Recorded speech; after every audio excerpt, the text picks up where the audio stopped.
어딜 나가? 당장 가방 내려놔. 아픈 남편 두고 어딜 간다는 거야? 남편은 현관문을 꽝 닫아버리며 길을 가로막았습니다. 박 씨는 떨리는 손으로 가방을 내려놓고 조용히 말했습니다. 나더러 당신을 간병하라고? 그래, 그럼 돈 내놔. 뭐? 정식으로 간병 자격증 있는 사람한테 간병 받는 거잖아. 그럼 돈을 내야지. 남편은 어이가 없다는 듯 껄껄 웃었습니다. 돈 같은 소리 하고 앉았네. 마누라가 남편 모시는 게 당연한 거지. 박 씨는 차갑게 대답했습니다. 모시는 거 좋아하네. 내가 못하러 돈도 못 받고 욕 먹어가며 일을 해주고 있냐? 뭐라는 거야, 이 여자가? 돈 안 줄 거야? 얼마 줄 건지 확실히 정해. 안 그러면 나 노동청에 신고할 거야. 그 길로 박 씨는 다시 가방을 들고 나가버렸고 그대로 출근했습니다. 그런데 남편은 곧장 시댁에 전화를 걸어 상황을 고자질했습니다. 잠시 뒤 신우이에게 전화가 걸려왔습니다. 올케, 얘기 듣고 깜짝 놀랐어. 간병인 자격증을 땄다고? 아니 근데 가족끼리 무슨 돈 얘기를 해? 형님이랑 할 얘기가 아니에요. 그만 끊겠습니다. 참네. 그러지 말고 좋아. 내가 똑바로 쳐줄게. 내가 동생 간병비까지 줄 테니까 좀 해줘. 아니요, 저 안 할 거예요. 신우이는 기가 막히다는 듯 혀를 찼습니다. 그런데 문자가 도착했습니다. 화면에 뜬 발신자는 다름 아닌 남편이었습니다. 너는 이제 끝났어. 나는 너랑 이혼할 거다. 짧은 한 줄이었지만 박 씨의 손끝은 순간 얼어붙었습니다. 40년 넘게 입버릇처럼 들어왔던 이혼이라는 말이 이번에는 활자로 박혀 눈앞에 나타난 것이었습니다. 박 씨는 한동안 멍하니 화면을 바라보았습니다. 하지만 이내 박 씨는 눈을 감고 천천히 숨을 내쉬었습니다. 그리고 스스로에게 조용히 말을 건넸습니다. 그래, 끝내자. 이혼이라니 잘 됐네. 박 씨는 곧 휴대폰을 가방에 넣으며 혼잣말을 이어갔습니다. 올해 63세 박혜미 씨는 처음부터 남편 간병 따위 하고 싶지 않았습니다. 남편은 몇 달 전 무릎을 크게 다쳐 수술을 받았습니다. 재활이 필요했지만 사실 혼자 생활하는데 큰 무리는 없는 상태였습니다. 곧 퇴원하셔도 되고 보호자분이 꼭 계시지 않아도 괜찮습니다. 그런데도 남편은 굳이 박 씨를 옆에 붙잡아두며 물 한 잔부터 씻는 일까지 모두 챙기게 했습니다. 좀 제대로 챙겨봐. 난 큰 수술을 한 사람이라고. 이런 말로 박 씨를 꼼짝 못하게 묶어둔 것이었습니다. 박 씨는 숨이 막혔고 남자들만 가득한 병실에 있는 것이 너무 답답했습니다. 박 씨는 그간 남편이 하는 얘기는 웬만하면 다 들어주며 살았습니다. 대학을 나오지 못한 박 씨가 뚜렷한 직장이 없고 남편 혼자 외벌이를 한다는 게 그 이유였습니다. 그렇게 박 씨는 결혼한 이래 시댁 제사며 어른 챙기는 일까지 도맡아왔습니다. 그러나 그것만으로 끝나지 않았습니다. 살림과 자녀 교육, 집안의 굵직한 일들은 당연히 박 씨의 의무였던 겁니다. 그 와중에 10년 전 남편이 사업에 실패했을 때는 빚이 눈덩이처럼 불어났습니다. 그때 박 씨는 생활비를 줄이는 것도 모자라 마트 계산원으로 일하며 대출금을 갚아 나갔습니다. 서너 시간 서 있는 건 기본이었고 주말조차 반납해야 했습니다. 아이들이 잠든 밤 늦게 돌아와도 집안일이 그대로 쌓여 있어 새벽까지 손을 놓을 수 없었습니다. 그럼에도 박 씨는 이 또한 지나가리라는 마음으로 버텼습니다. 그러나 남편은 조금도 고마워하지 않았습니다. 명절이면 그 무심함은 더 적나라하게 드러났습니다. 친척들이 모여 앉은 자리에서 남편은 대기업에서 오래 일하다 은퇴한 신우이와 박 씨를 늘 비교했습니다. 누나는 대학도 나와서 사회생활을 척척했는데 애들 엄마는 직장 생활을 안 해봐선지 사회 돌아가는 걸 몰라. 말귀도 못 알아먹고 답답해 죽겠다니까. 그 말에 박 씨의 얼굴이 붉게 달아올랐습니다. 그러나 남편은 아랑곳하지 않았습니다. 딱 누나랑 반만 섞었으면 좋겠어. 누나는 지병 때문에 병원 다니느라 힘든데 그 와중에도 집안일은 다 챙기더라. 넌 뭐가 그렇게 벅차냐? 박 씨는 순간 숨이 턱 막혔습니다. 신우야, 혼자 사는 데다 경제적으로도 여유가 있지. 나는 온 집안 살림을 다 떠안고 있는데. 속으로 삼켜낸 말이 목구멍에 걸린 듯 쓰라렸습니다. 박 씨는 모욕감에 숨이 막혔습니다. 아이들 앞에서, 시댁 식구들 앞에서 남편이 그렇게까지 자신을 깎아내리리라곤 상상도 못했습니다. 그래도 옳게 열심히 살잖아. 애들 대학 다 보내고 시집 장가도 보내고. 신우이는 무심하게 어깨를 으쓱할 뿐이었습니다. 그 순간 박 씨는 자신이 단순히 살림꾼이나 애엄마로만 취급받고 있다는 사실을 뼈저리게 깨달았습니다. 내가 대학을 못 나왔으니, 내가 돈을 못 벌어오니 그냥 시키는 대로 살아야 한다고 그게 맞는 줄 알았지. 그러나 이제는 마음이 달라졌습니다. 왜 나만 끝없이 희생해야 하지? 평생 쓸모없다고 들으면서 남은 날까지도 그 말 들으며 살아야 한단 말이야. 묵직한 분노가 가슴 깊은 곳에서 서서히 끓어올랐습니다. 그러던 어느 날 박 씨는 전혀 다른 삶을 계획하게 되었습니다. 오랜만에 만난 친정언니에게 권유를 받은 것입니다. 나 요양보호사 자격증 따니까 일이 생기더라. 몸이 힘들긴 하지만 그래도 직장 있는 거 되게 살만해. 너도 한번 도전해봐. 집에만 있지 말고. 처음엔 귀에 잘 들어오지 않았습니다. 내가 무슨 공부를 나이도 있고 기운도 없는데. 박 씨는 한숨만 내쉬었습니다. 그러나 언니는 단호했습니다. 네가 지금 할 일이 없어서 우울한 거야. 남편만 바라보다 병드는 게 제일 한심한 짓이다 너. 자격증 하나 있으면 어디서든 사람 대접은 받는다고. 그 말에 박 씨의 가슴이 철렁했습니다. 평생 남편에게 좋은 소리, 인정받는 소리 들어본 적이 없습니다. 자신의 삶을 제대로 증명해 보고 싶다는 마음이 조금씩 피어올랐습니다. 그날 밤 박 씨는 아들에게 조심스레 말했습니다. 엄마가 요양보호사 자격증 시험을 좀 준비해 보려고 한다. 아들은 놀라며 눈을 크게 떴습니다. 엄마, 그거 쉽지 않을 텐데. 그래도 해보고 싶어? 응, 나도 나를 위해 뭔가 해보고 싶어. 아들은 잠시 고민하다가 중고 노트북 하나를 꺼내 주었습니다. 예전 쓰던 건데 이거 가져. 속도는 좀 느려도 인터넷 강의 정도는 볼 수 있을 거야. 내가 다시 고쳐줄게. 박 씨는 눈물이 핑 돌았습니다. 누군가가 자신을 응원해 주는 건 오랜만이었기 때문입니다. 그러나 몇 번 주변을 오가며 박 씨가 공부하는 걸 본 남편은 비웃음을 터뜨렸습니다. 그 나이에 뭘 배운다고? 노트북은 켤 줄이나 아냐? 그냥 TV나 보지. 쓸데없는데 돈 쓰지 말고. 박 씨는 속으로 치밀어 오르는 분노를 꾹 눌렀습니다. 며칠 뒤 강의를 듣다 노트북이 멈춰버렸습니다. 프린터 연결도 도무지 알 수 없어 아들에게 물으려 했지만 남편이 옆에서 딱 잘라 말했습니다. 간만에 아들놈 집에 놀러 왔는데 귀찮게 하지 마. 공부는 무슨 공부야. 집안일이나 신경 써. 박 씨는 속상했지만 결국 아들에게 몰래 전화를 걸었습니다. 얘야, 엄마가 프린트 좀 하려는데 도무지 모르겠다. 한번 와줄 수 있겠니? 아들은 알았다며 달려와서는 몇 가지 방법을 알려주었습니다. 게다가 박 씨가 간신히 모은 적금을 조금 깨서 학원비를 낸 사실을 알게 된 남편은 비웃듯 말했습니다. 적금까지 깨서? 그 나이에 퍽이나. 당신은 나나 잘 돌볼 생각해.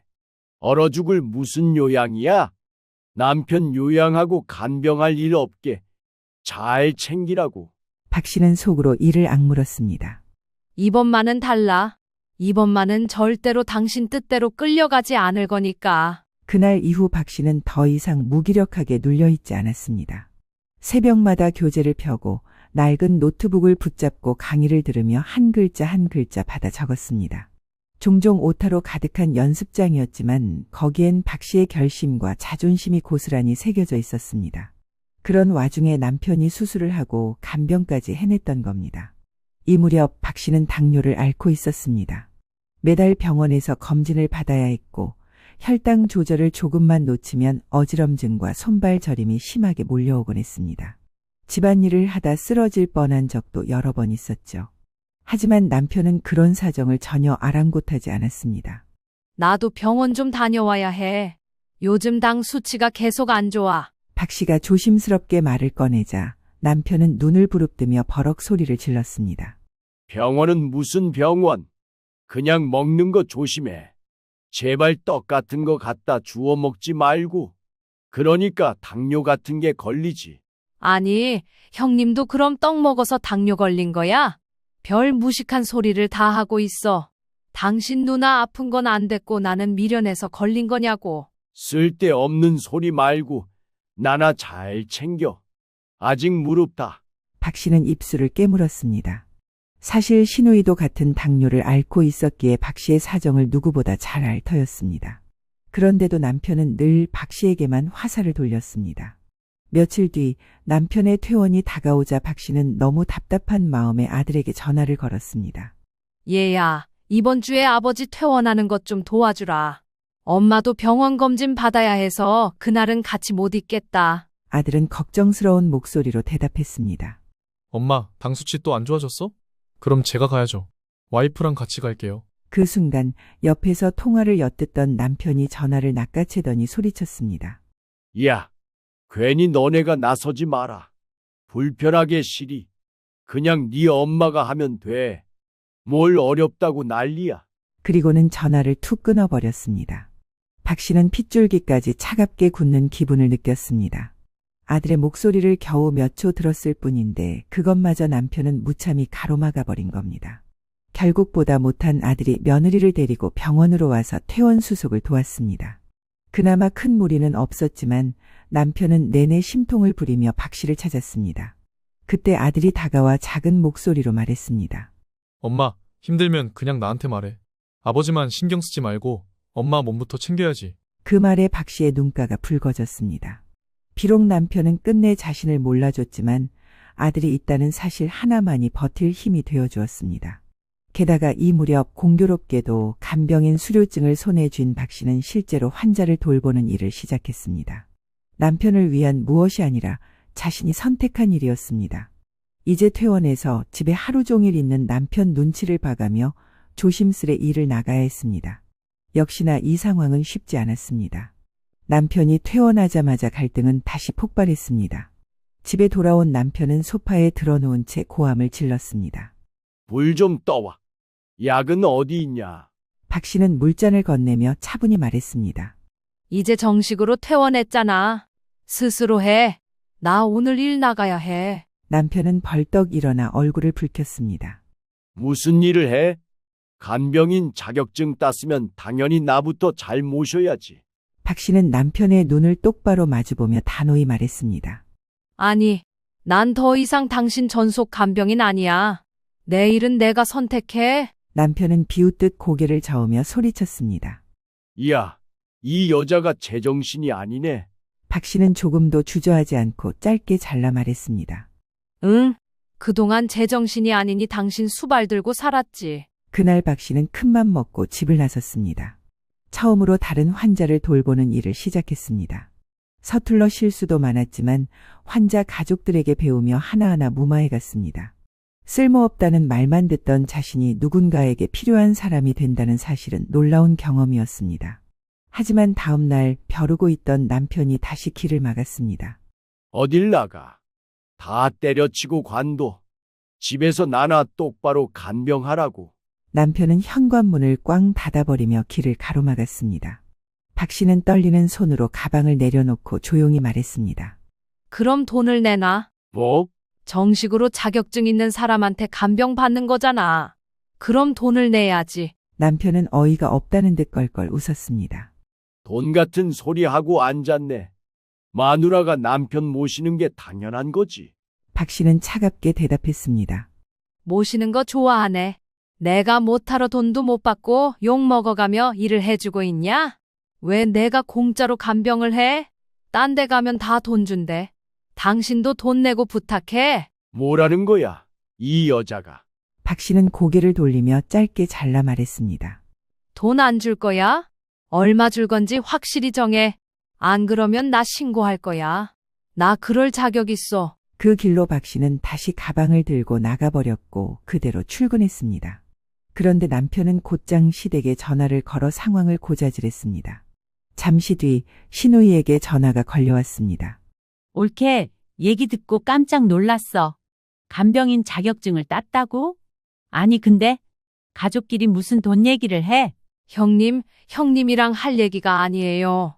그만 끊겠습니다. 참네. 그러지 말고 좋아. 내가 똑바로 쳐줄게. 나도 지금 고생 중이니까 이쪽 와서도 좀 도울 생각 있어? 네? 그게 무슨 말씀이세요? 형님을 돌보라고요? 그래. 내가 동생 간병비까지 줄 테니까, 아니 자격도 땄다니 좋은 일인데 이걸 이렇게 인색하게 굴어? 아니요, 저 안 할 거예요. 왜 이래? 돈 달라며? 돈 준다잖아. 박 씨는 차갑게 내뱉었습니다. 형님, 이건 제가 선택해도 되는 일이에요. 다른 데 알아보세요. 신호이는 기가 막히다는 듯 혀를 찼습니다. 박 씨는 남편의 말에 더는 대꾸하지 않았습니다. 그날 이후 며칠 동안은 큰 충돌 없이 시간이 흘러갔습니다. 박 씨는 환자 간병 일을 나가며 서툴지만 조금씩 자리를 잡아갔고 남편은 그런 박 씨를 못마땅해 하면서도 직접적으로 막아서진 못했습니다. 그러던 어느 날 환자 곁을 지키던 박 씨의 휴대폰이 짧게 울렸습니다. 문자가 도착한 것이었습니다. 화면에 뜬 발신자는 다름 아닌 남편이었습니다. 너는 이제 끝났어. 나는 너랑 이혼할 거다. 짧은 한 줄이었지만 박 씨의 손끝은 순간 얼어붙었습니다.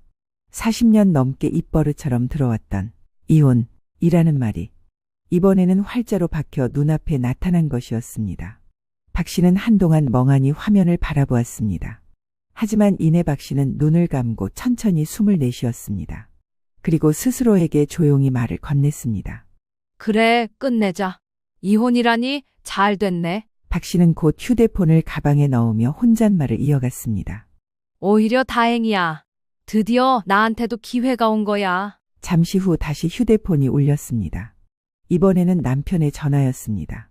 박 씨는 잠시 망설이다 전화를 받았습니다. 남편의 목소리는 여전히 고압적이었습니다. 너 이제 후회하게 될 거다. 어디 나 같은 사람 또 만나겠냐?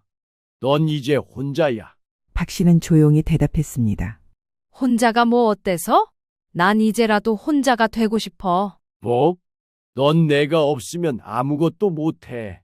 박 씨는 피식 웃으며 말했습니다. 아무것도 못한다고. 지금 아무것도 못하는 사람은 당신이지. 나와서 돈 버는 건 나고. 남편은 말문이 막힌 듯 잠시 침묵하다가 결국 욕설을 퍼붓고 전화를 끊었습니다. 박 씨는 휴대폰을 내려놓고 고개를 숙였습니다. 하지만 그 얼굴에는 눈물이 아닌 미소가 번지고 있었습니다. 다음 날 박 씨는 마음을 단단히 먹었습니다. 아침부터 집안을 정리하고 아들과 며느리 그리고 남편을 불러 앉혔습니다. 모두가 모인 거실은 묘한 긴장감이 흘렀습니다. 박 씨는 차분한 목소리로 입을 열었습니다. 너희 아버지가 엄마더러 이혼하잔다. 아들은 눈을 크게 뜨며 기겁했습니다. 뭐라고요, 엄마? 아버지가 진짜 그렇게 말했어요? 박 씨는 조용히 고개를 끄덕이더니 준비해둔 서류를 꺼내 테이블 위에 올려놓았습니다. 그래. 그래서 나도 결심했어. 이혼하겠다. 순간 며느리는 놀란 듯 숨을 죽였고 아들은 손을 내저으며 당황했습니다. 엄마, 잠깐만요. 진짜 이렇게까지 하실 거예요? 그러나 박 씨의 목소리는 흔들림이 없었습니다. 말 나온 김에 깔끔하게 갈라서자. 그동안 볼 거 다 봤고 나도 이제 생각 변할 거 없다. 남편은 예상치 못한 상황에 당황한 얼굴로 박 씨를 바라봤습니다. 처음엔 비웃으려 했지만 박 씨의 단호한 눈빛에 입술이 달달 떨렸습니다. 이내 억지로 목청을 높였습니다. 진짜 나랑 이혼을 하겠다고? 아들은 중재하려고 애썼습니다. 아버지, 제발 좀 진정하세요. 엄마 지금 농담이 아니라 진심인 것 같아요. 그러나 남편은 분노를 주체하지 못하고 고함쳤습니다. 이 여자가 제정신이 아니구만. 박 씨는 테이블 위 서류를 손가락으로 톡톡 두드리며 말했습니다. 여기 다 준비해놨어. 도장만 찍으면 돼. 이제는 당신 소원대로 해줄 거야. 남편은 얼굴이 시뻘개져 손을 부르르 떨었고 아들은 눈치를 보며 어쩔 줄 몰라 했습니다. 며느리도 숨죽인 채 상황을 지켜보고 있었습니다. 그때 박 씨는 의자에서 천천히 일어나 방 안으로 들어갔습니다. 그리고 며칠 전부터 싸놓았던 가방을 들고 나왔습니다. 남편과 아들이 놀란 눈으로 바라보는 가운데 박 씨는 현관으로 향했습니다. 아들이 다급히 불렀습니다. 엄마, 잠깐만요. 어디 가세요? 남편은 당황에 따라 나오며 고함쳤습니다. 두고 보자, 너.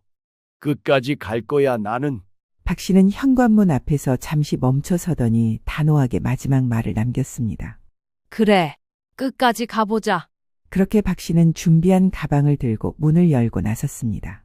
무겁던 발걸음은 오히려 단단했고 집안에는 적막과 혼란만이 남았습니다. 박 씨는 집을 나온 뒤에도 주저앉지 않았습니다. 언니의 도움으로 작은 오피스텔을 하나 얻어서 들어갔고 곧장 요양보호사 과정을 밟아 자격증을 땄습니다. 매일같이 교재를 붙들고 공부했고 현장 실습에서 몸으로 부딪히며 배웠습니다. 그 과정이 쉽지는 않았지만 박 씨는 꿋꿋이 버텼습니다. 결국 그는 지역센터에서 정식으로 일자리를 얻게 되었고 매달 꾸준한 수입이 생겼습니다. 또한 일하며 틈틈이 운동도 시작했습니다. 당뇨를 관리하려고 새벽마다 공원을 걸었고 간단한 체조도 꾸준히 했습니다. 예전 같으면 집안일과 간섭 속에 자기 건강은 뒷전이었지만 이제는 자신을 돌보는 시간이 가장 소중했습니다. 반면 남편은 점점 초라해졌습니다. 혼자서는 생활이 불가능했기 때문입니다. 그는 결국 자식들에게 연락을 했습니다. 아들을 불러 앉히고 말했습니다. 나 니네 집에 좀 들어가서 같이 지내자. 힘들어 죽겠다. 그러나 아들은 고개를 저었습니다. 아버지, 저희 지금 여유가 안 돼요. 아내도 지난달에 임신했고 곧 아이도 태어날 텐데 쉽지 않을 것 같아요. 간병인을 쓰세요. 남편은 불만스럽게 소리쳤습니다. 그놈의 간병인 소리 좀 그만해. 아니면 네가 망할 네 엄마 다시 데리고 오던가. 아들은 단호하게 대꾸했습니다. 아버지, 저희 신혼집 얻을 때 돈 한 푼도 안 보태주셨고 끝까지 이 집 지키고 계시잖아요. 여기서 그냥 사세요. 뭐라고? 아버지 평생 돈 쥐고 사시고 저나 엄마는 안중에도 없었잖아요. 그럼 그걸로 끝이에요. 우리 집에 아버지 오시면 또 똑같은 그림이에요. 게다가 엄마가 하시던 일 저나 와이프가 해야 할 텐데 우리는 그렇게는 못해요. 결국 남편은 갈 곳을 잃고 요양병원으로 향할 수밖에 없었습니다. 그는 여전히 손에 돈을 움켜쥔 채 허세를 부렸지만 정작 곁에서 지켜줄 이는 아무도 남지 않았습니다. 그 소식을 들은 박 씨는 조용히 눈을 감았습니다. 그는 자신에게 다가온 새로운 삶을 감사히 받아들였습니다. 이제라도 내 인생을 살 수 있어서 다행이야. 저쪽은 진짜 쳐다보지도 눕지도 말아야지. 박 씨는 센터에서 환자들을 돌보며 보람을 느꼈고 매달 꼬박꼬박 들어오는 수입으로 생활을 이어갔습니다. 그리고 건강을 챙기며 자신을 가꿔갔습니다. 그의 삶은 늦게나마 새로운 궤도에 올라선 것이었습니다. 박 씨는 요양보호사 자격증에 이어 추가 교육과정까지 밟으며 더 많은 자격을 땄습니다. 배움의 늦은 나이라는 생각을 버리고 매일같이 공부에 매달렸습니다. 내가 이제라도 나 자신을 위해 살아야지 라는 다짐이 그의 원동력이었습니다. 그곳에서 박 씨는 센터 일을 이어갔고 지역 사회에서도 곧 인정받았습니다. 박 씨는 가슴이 벅찼습니다. 쓸모없다던 남편의 말은 이제 전혀 힘을 잃었습니다. 반면 남편은 완전히 고립되었습니다. 아들에게도 외면받고 기대던 시누이조차 남동생을 돌보지 않았습니다. 어느 날 아들을 통해 소식을 들었을 때 박 씨는 차분히 고개를 끄덕였습니다. 고모도 아빠랑 안 보고 지내. 뭐 때문인지 몰라도 싸웠나 봐. 아빠도 결국 간병인 쓰고 힘들게 지낸다더라. 박 씨는 담담하게 대답했습니다. 그래? 이제라도 돈 내고 간병 받는 게 맞지. 나한테 공짜로 시키려던 게 잘못이었어. 남편은 여전히 돈을 손에 움켜쥐고 있었지만 그 돈으로 살 수 없는 게 있음을 뒤늦게 깨닫고 있었습니다. 곁을 지켜줄 가족, 따뜻한 말 한마디가 그에게는 없었습니다. 그 사이 박 씨의 아들은 가정을 꾸리고 곧 아버지가 될 준비를 하고 있었습니다. 손주가 곧 태어난다는 소식은 박 씨의 삶의 가장 큰 기쁨이 되었습니다. 아들은 종종 전화를 걸어왔습니다. 엄마, 한 달에 한 번은 꼭 봐요. 손주 태어나면 더 자주 오셔야 해요. 박 씨는 웃으며 대답했습니다. 그럼 엄마가 얼마나 기다리고 있는데. 아빠가 되면 자식도 챙겨야 하지만 너는 네 아버지처럼 살지 마. 마누라도 잘 챙기면서 살아. 아들은 단호하게 말했습니다. 걱정 마요, 엄마. 나는 말년에 아버지처럼은 안 살 거니까. 박 씨는 아들의 얼굴을 볼 때마다 지난 고생이 눈 녹듯 사라지는 것 같았습니다. 한 달에 한 번은 꼭 아들을 만났고 곧 손주를 안을 날을 손꼽아 기다렸습니다. 이제 박 씨의 눈빛은 두려움 대신 기대와 희망으로 가득했습니다. 늦게라도 내 인생을 다시 시작했으니 남은 날은 웃으면서 살아야지.